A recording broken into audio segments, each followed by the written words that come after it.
Steve, he got us kicked off there.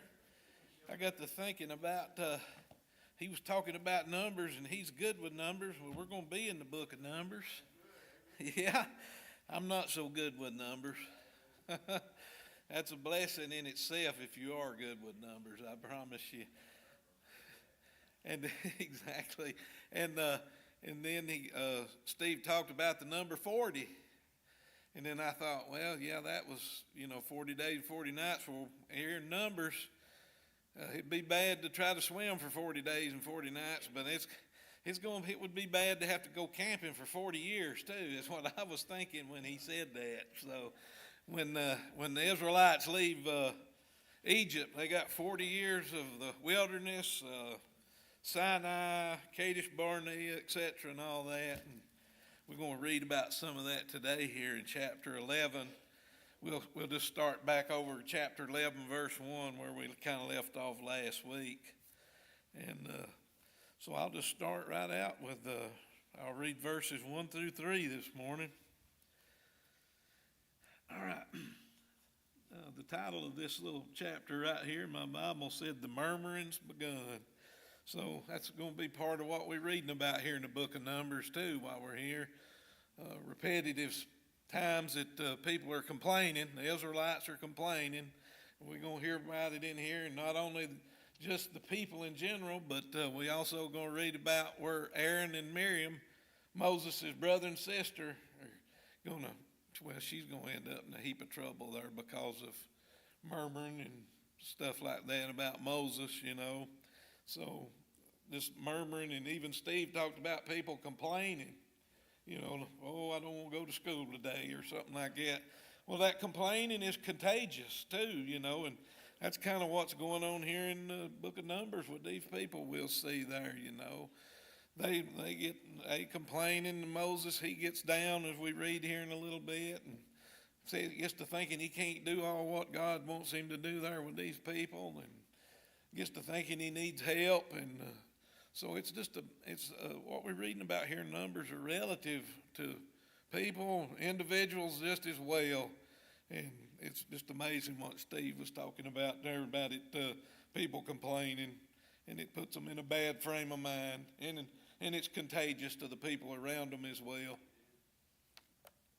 So we're going to get into that here. All right, verse 1. And when the people complained, look at there. They complained. That's about the third word here. And the people complained. And it displeased the Lord. So like we was talking, Steve's talking, the Lord's not going to find favor with somebody that's complaining here. It displeased him here when they started complaining. God pretty much told them that when they left Egypt, hey, here's the plan. This is what's going to happen.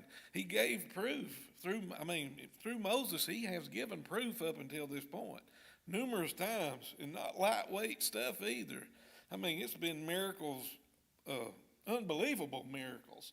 But if you had been there and seen what God had done, there shouldn't be no doubt in these people what's going to happen here. Even if they do get hungry, even if they do get thirsty, even if it is rough in the wilderness, they should have enough. They should have seen enough, been through enough right here that they wouldn't even have doubted. And we're heading that way here. We're going to see a lot of them are doubting as we move forward. But Caleb and Joshua, they didn't doubt. And you're going to see that they're going to be the ones that actually make it to the promised land. Canaan is what's going to happen because their faith was strong. As for the other ones, we're going to read about what happens to them as they're on this 40-year camping trip in the wilderness. All right. It displeased the Lord, and the Lord heard it, and his anger was kindled, and the fire of the Lord burned among them and consumed them that were in the uttermost parts of the camp. All right. People complaining.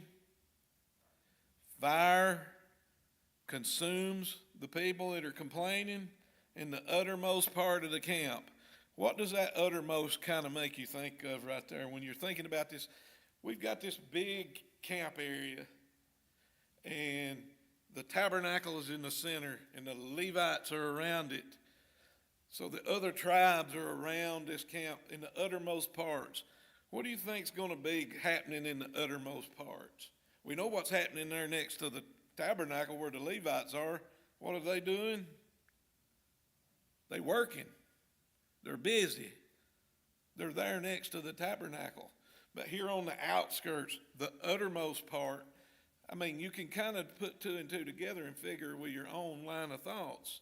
Things that are going on the uttermost parts, that's where probably a lot of the mixed multitudes probably going to be focused at. Those who are mixed up, you know, maybe half believe in God and half believe in Egyptian gods. There's probably not that much work going on in the uttermost parts of the camp. Those that are on the fringe, that are on the outside, that don't want to be seen and don't heard, and they're not participating. You see that? And that's the ones that are consumed at that point right there in the uttermost parts of the camp. And I don't know how else to put it, but that's it. And they're consumed. But we're going to see here in verse 2, and the people cried unto Moses. Well, right there, it hadn't even dawned on me until I just read that. They're crying to Moses. Who do they need to be crying to? They need to be crying to God. Moses is just a man. God's working through Moses, of course. But who needs to be on their mind when they see this happen? And when Moses prayed unto the Lord, the fire was quenched. So God heard Moses. He puts the fire out. And he called the name of the place Taberah, because the fire of the Lord burned amongst them. All right, Taberah, of course, that just means burning. I think that's what I put here in my notes. Yeah, that's it. Then covered that. So now, I'm going to read verses 4 through 9, chapter 11. All right, here we go. And the mixed multitude was among them, fell a-lusting. Like we just said about this mixed multitude, obviously they're not camped out right beside the tabernacle. We know who's there. That's going to be the Levites. Those people God's assigned to work in the tabernacle. This mixed multitude more than likely is on the outskirts, the fringes, what's left. And they fell a-lusting, wanting something they ain't got. That's going to lead to complaining is what they're going to do. This is like a month into, about complaining a month into the Exodus about food already, you know, and this is done past that. God sent them manna, we know that. But still, they're still a-lusting. They're going to fall back into complaining again. All right? And what did we say about complaining? It spreads to people. So when they start complaining, it's going to spread to whoever's next, and everybody else is going to start complaining. And in a professional sense, out in the world, if you be around a group of people and somebody starts complaining, what does the next one start doing? If you're having a conversation, the next one will start complaining about the same thing or piling on some more to it. But the same effect's going to happen here in the camp of Israel. All right, and the children of Israel also wept again. Well, see there, it spread. They said the mixed multitudes, and here it is, the children of Israel, the rest of them, and said, who shall give us flesh to eat? We've done been through this one time when God gave them manna. So now they're dwelling on the flesh, wanting the flesh, you know. They've got tired of the manna. And it wasn't a bad food source. We hear it tastes like fresh oil, I think, was in some of the scriptures. It wasn't a bad, and it could be used several different ways, changed up. But the thing to remember, God gave them provision. It was there for them. It's not like what in Egypt. But that stuff in Egypt come with a price. Hard labor, serving with rigor, having somebody over you, a taskmaster.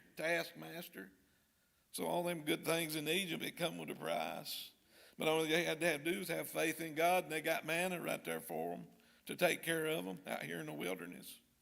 And they just need not complain about it. Verse 5, we remember the fish which we did eat in Egypt freely. I think fish was probably a real prolific food source in Egypt. We had the Nile River there, of course. So I'd say there was plenty of fish. And these other items, the cucumbers, the melons, and the leeks, and the onions, and the garlic, All that was plentiful.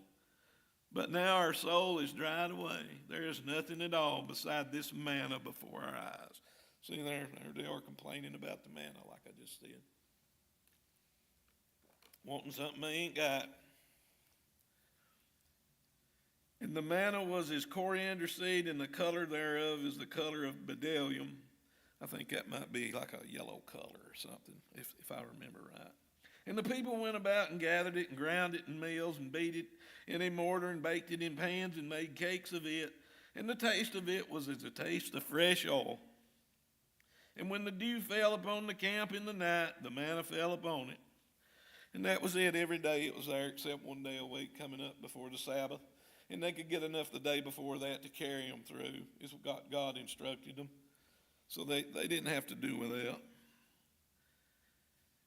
And when the dew, yeah, all right, so I got that. Let me flip my little notes here if I need them. I'm going to read through 10 through 15, verse 10, starting with it. Then Moses heard the people weep throughout their families. That's it, they're weeping. Are they in physical pain? No, they don't have fish, and they don't have garlic, and they don't have leeks and melons and cucumbers. And it's something to cry about. It's so sad that they're crying about that. Every man in the door of his tent. Now, every man in the door of his tent, who is that? Who should that be? That should be the leader of the families. I take it from reading that, I figure he's crying too.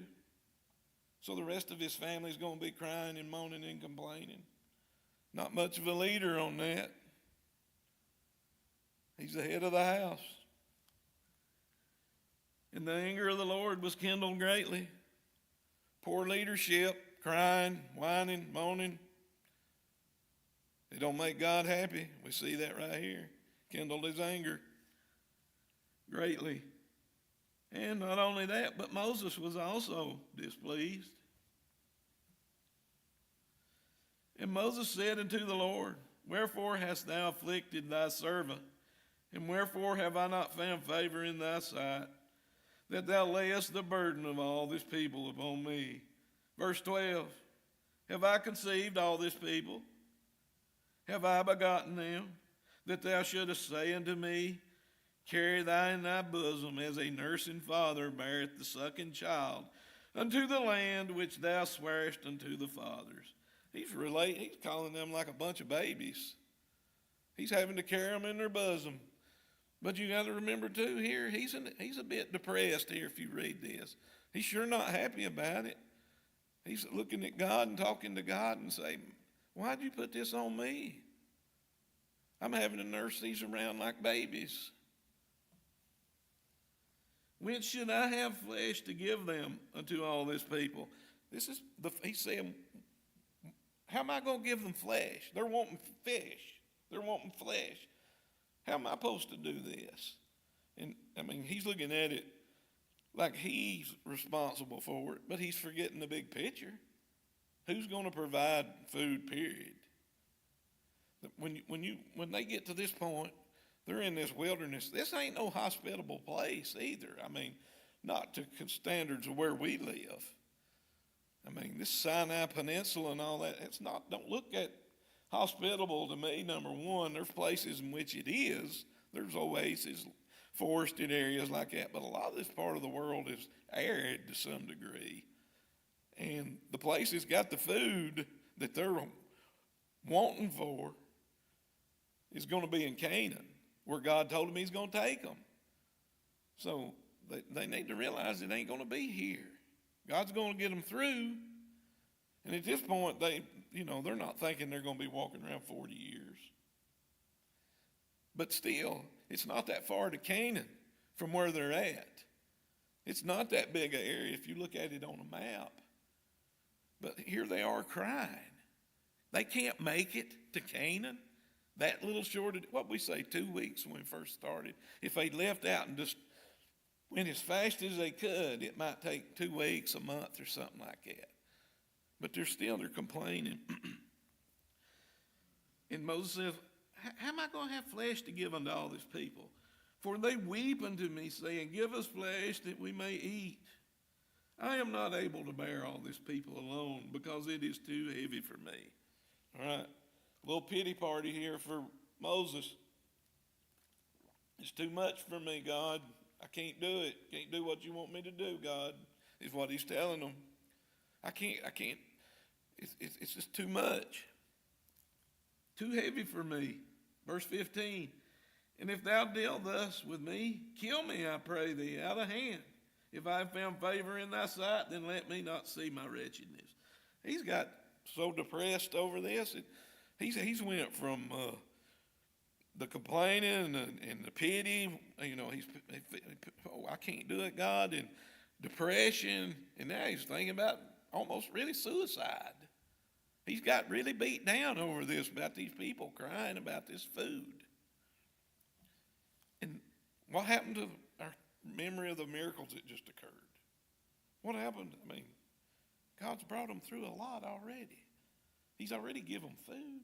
If they could just do without flesh for a little while, it's going to be better. They're going to the promised land. That's why they left Egypt. Can they not see what's ahead of them? And just wait a little bit, a little patience, and give up on for the fish right now? All right. Now I'm going to read verses 16 and 17. And the Lord said unto Moses, Gather unto me 70, I think it's elders. Yep, 70 men of the elders of Israel, whom thou knowest to be the elders of the people, and officers over them, and bring them unto the tabernacle of the congregation, that they may stand there with thee. Verse 17. And I will come down and talk with thee there, and I will take of the Spirit which is upon thee, and will put it upon them, and they shall bear the burden of the people with thee, that thou bear it not thyself alone. So God's saying here in verse 17, he's going to endow them with the Spirit, these 70. If you'll remember back in Exodus, we've already had a group of 70 one time. But this is not the same group, because in the previous group of 70, if you'll remember, Aaron's two sons was in that group of 70, and we know what happened to them. They did something wrong in the holy place, and they were stricken dead. So this is a different group of 70. Of course, they're elders.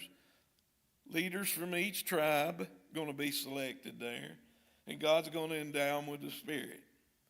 And we're going to read on here,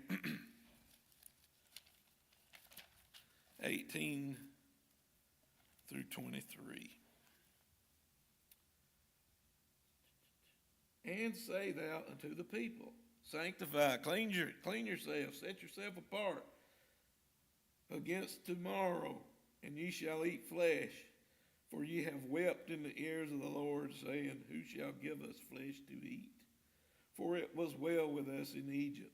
Therefore the Lord will give you flesh, and ye shall eat. It's almost like a sarcastic comment to me. Who's going to give us flesh to eat? God's already given food. God's already got them this far. It seems like a pointless question. If anybody provides these people anything, it's going to be God.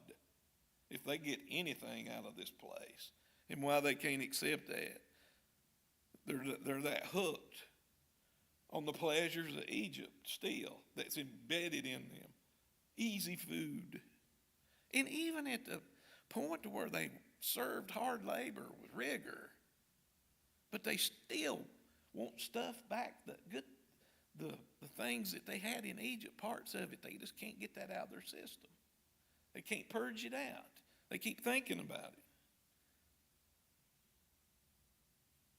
I was going to read through 23. Yeah, I still got some more. Ye shall not eat 1 day, nor 2 days, nor 5 days, neither 10 days, nor 20 days, but even a whole month, until it come out your nostrils, and it be loathsome unto you, because that ye have despised the Lord which is among you, and have wept before him, saying, Why came we forth out of Egypt? So God's going to prove that he can take care of them here again. He's going to give them flesh to eat, and not just 5 days, not just 10 days, not just 20 days, a month, until it comes out their nose. They're going to be so full, I think some rabbinical scholars say that probably means to the point where they're throwing up and it's coming out their nose. That's about the only way it's going to run out your nose if you think about it. They're going to eat that much because they've been lusting for that meat that God's going to send. And he's going to send it to them, all right. And Moses said, the people among whom I am are 600,000 footmen, and thou hast said, I will give them flesh, and they may eat a whole month. Oh, goodness, Moses, don't do it, man. You've seen the miracles, Moses. He's done the miracles through you, Moses. And you're looking at God and saying, there's 600,000 people here, God. How are you going to do that? How are you going to come up with that much meat? He's going on here to say in the next verse, well, we're going to kill all the ox and all the sheep and everything we got in the camp and feed these people, God. He's already doubting. Moses is doubting God right here. Because the numbers, the volume that God's going to send to take care of, to feed these people. And it's going to be for a month. It's going to be so much it's going to run out their nose. Shall the flocks and the herds be slain for them to suffice them? Or shall all the fish of the sea be gathered together for them to suffice them? Yeah, Moses knows this is a big task, and he's questioning God. What should he have said? Please, God, be merciful to them, for they don't know what they're doing, God. They don't know what they're saying, is what he should have said. Had he had the forethought to see what was about to happen to these people that's complaining and lusting. But he didn't. Because God's going to say, what if my hand waxed short here in the next verse? What does that mean? God's saying to Moses, you doubt my ability, Moses, to what I can do? We'll see it here, right here. And the Lord said unto Moses, is the Lord's hand waxed short? Is God's hand diminished? Is it not capable? After parting the Red Sea, providing manna, water from the rock, leaving Egypt under a powerful ruler that made slaves out of you, the 10 plagues that God put upon them people in Egypt. And Moses is saying, you can't feed 600,000. I don't know how you're going to do it, God.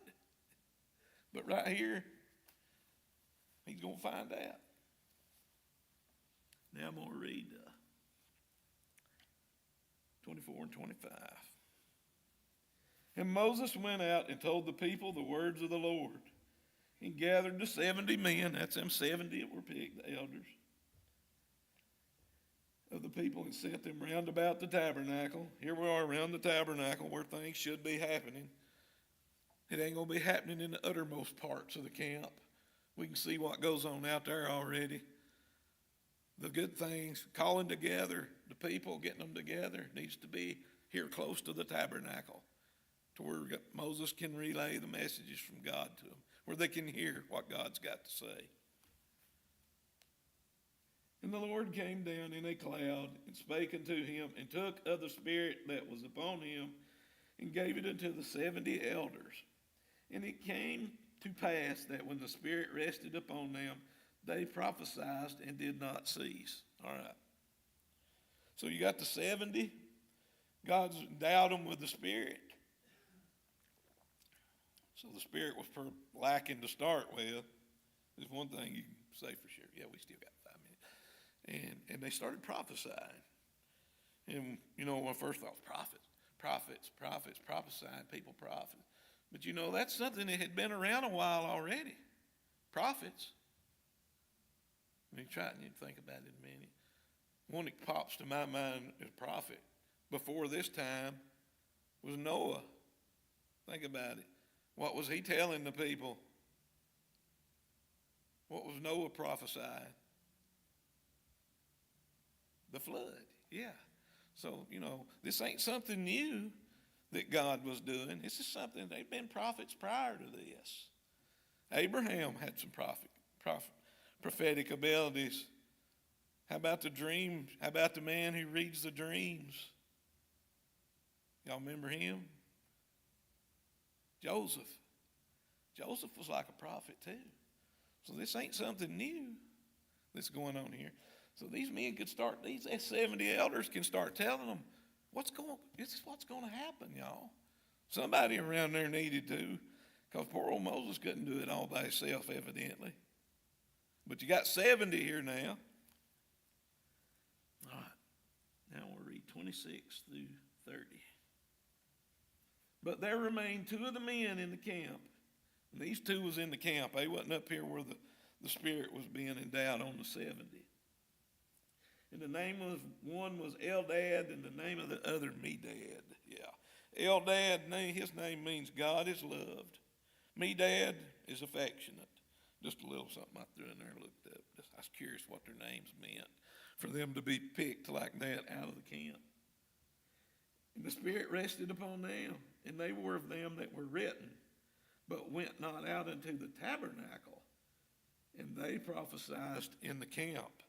So now you got somebody that's out here in the outer part of the camp prophesying, although there's just 2 of them. The other 70 is in there close to the tabernacle.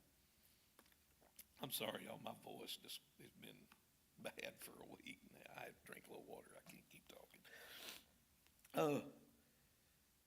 So they prophesied. They're out in the camp prophesying. And there ran a young man and told Moses and said, Eldad and Medad do prophesy in the camp. And Joshua, the son of Nun, the servant of Moses, one of his young men, answered and said, my Lord Moses forbid them. All right. So this might have seemed like a no to Joshua. I think it's the son of Nun. Yeah, Joshua, the son of Nun. It seemed like a no to him because it was happening there now, out in the camp, and not here where everything was happening here at the tabernacle. But but we're going to find out what Moses says here. No, no, let them do it. I ain't going to forbid them. What would be the purpose in that? If you're thinking about poor old Moses, he's already been stressed out about not having any help. And people not talking about something positive like, God's going to provide for us. Quit complaining. But, you got everybody crying in the doorway, wanting food and complaining. God's going to let us starve. We ain't got no meat. So Moses is like, no, man, I'm not going to stop them. It's a good thing. Moses is going to go on to say, I wish there was more of them doing it in the camp, is what he's going to say. And Moses said unto him, enviest thou for my sake? Would God that all the Lord's people were prophets? See, Moses is saying, no, that's not something just for me to make me look good, for me to stand up and tell you what God's going to do, be a prophet. But Moses is to the point here, I'm glad somebody else is to say it. There needs to be somebody else to say it. Don't keep them from it. There's no need to envy them for my sake. For my sake, would God that all the Lord's people were prophets, and that the Lord would put his spirit upon them. So God's had to put the Spirit upon these 70 because it weren't there already. I mean, that's why he put it on them. So they were lacking in spirit to start with. Part of their reason for complaining and doubting. They didn't have no spirit in them or on them. And Moses gat him into camp, he and the elders of Israel. And Joshua's not a bad man. Don't think that we're going to find out about him if we read later. You'll see that Joshua was a good man. He just, didn't have that figured out. His first thoughts was, let's stop them, forbid them, Moses. Maybe you should be the only one prophesying. But some people are subject to make a mistake in their thinking. Joshua did. But we're going to find out he's a good one. 31. I'm going to read 31 through 35. And there went forth a wind from the Lord and brought quail from the sea and let them fall by the camp. Here's another miracle for them to see. And as it were a day's journey on this side, and it were a day's journey on the other side, round about the camp, as if it were 2 cubits high on the face of the earth. Now, some people might think it's 2 cubits deep for that distance around the camp. That's a lot of quail. And we're going to see they can get a lot, but the The thoughts is it's probably as they're flying, that's good, that's how deep, that's how accessible they are for that distance around the camp maybe. The Bible don't say specifically, but we do know they're going to each have about 70 gallons per person is what it's going to omer, I think that's what it is, but we'll get there in a second. And the people stood up all that day and all that night and all the next day, and they gathered the quails. He that gathered least gathered 10 homers, like I said, about 70 to 80 gallons. And they spread them all aboard for themselves round about the camp. And while the flesh was yet between their teeth, ere it was chewed, and the wrath of the Lord was kindled against the people. And all that, they got what they wanted. They're chewing away. They're happy. They're getting all this meat that they wanted, just like they had in Egypt. Man, the wrath of the Lord was kindled against the people, and the Lord smote the people with a very great plague. And he called the name of the place Kibroth Hattaavah, because there they buried the people that lusted. And the people journeyed from Kibroth Hattaavah until Hazeroth, and abode at Hazeroth. So, yeah, God gave them enough, 30 days worth till it run out their nose. They got sick and they died, is what happened, because they were lusting for the things that they had in Egypt, where they were slaves to the system in Egypt, and lusting after that stuff still, and wanting. Man, they should have wanted to get away from that place and anything that made them think of it. But that's what's going on with it. And one thing here I guess you can see is when they're eating this, and you got this picture of it between their teeth and coming out their nose, they were gluttonous too. They took 70 gallons. Not only were they complaining, but when they got it, man, they just took an unbelievable amount. So they suffered from a bit of gluttony as well. And of course that led to not a very positive response from God. They were stricken with a plague. All right, I'll dismiss us with a prayer. Dear God, our Heavenly Father,